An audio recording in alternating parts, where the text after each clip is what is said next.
மனுஷனுடைய உடலில் ஒரு உயிரினம் அழிந்து போகாமல் காக்கப்படும் என்று சொன்னால் அது ஒரு தாயின் கருவறை.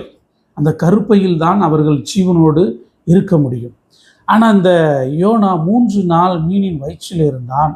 அது ஒரு ஆண் மீன். இன்னைக்கு கர்த்தர் உங்களை பாதுகாக்கிற, ப்ரொடெக்ட் பண்ணுற, நீங்கள் வழி மாறி போயிருந்தாலும், நீங்கள் உங்கள் வாழ்க்கையை முடிச்சுக்கிறலான்னு சொல்லி தூக்கி வீசப்பட்டிருந்தாலும், பிறரால் தூக்கி வீசப்பட்டாலும், நீங்களே முடித்து கொள்ள வேண்டும் என்று நினைத்து பிரயாணித்து கொண்டிருந்தாலும், தேவன் உங்களை பாதுகாக்கிற ஒரு பெரிய மீனை போல அவர் வருவார். அந்த அந்த மீனின் வயிறு யோனாவுக்கு இறைப்பையாய், அவனை உருக்குலைந்து போக பண்ணுகிற இறைப்பையாய் இராமல் அவனை உருவாக்குகிற ஒரு கருப்பையாய் அது இருந்தது. கர்த்தர் சொல்கிறாரு, தாய் தன் பாலகனை மறப்பாளோ? ஒரு தாய் தன் பிள்ளையை மறப்பாளா? மறக்கவே மாட்டாங்க இல்லையா? அவள் மறந்தாலும் நான் உன்னை மறப்பதில்லை. அவரே சில சூழ்நிலைகளில் ஒரு தாயாய் மாறுகிறார். எல்ஷடாய் என்று சொன்னால் ஒரு ஃபீடிங் மதர் என்று அர்த்தம்.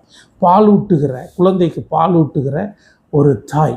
கர்த்தர் உங்களுக்கு ஒரு தாயாக இருந்து உங்களை பாதுகாப்பார். சில சூழ்நிலைகளில் என் தாயார் என்னோடு இருந்திருந்தால் நல்லா இருந்திருக்கும், அவங்க ஆறுதல் படுத்தியிருப்பாங்க, என்னுடைய பேரண்ட்ஸ் என் கூட இல்லை அப்படின்னு நீங்கள் கலங்கி கொண்டு இருக்கலாம்.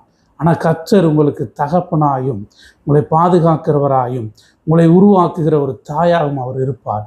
யோனாவுக்கு அவனை உருவழிய பண்ணுகிற இறைப்பை அவனை உருவாக்குகிற கருப்பையாய் மாறினது போல கர்த்தர் உங்களுக்கு மகிமையான ஒரு பாதுகாப்பை, ஒரு இயற்கைக்கு அப்பாற்பட்ட ஒரு பாதுகாப்பை உங்களுக்கு அருள்வாராக.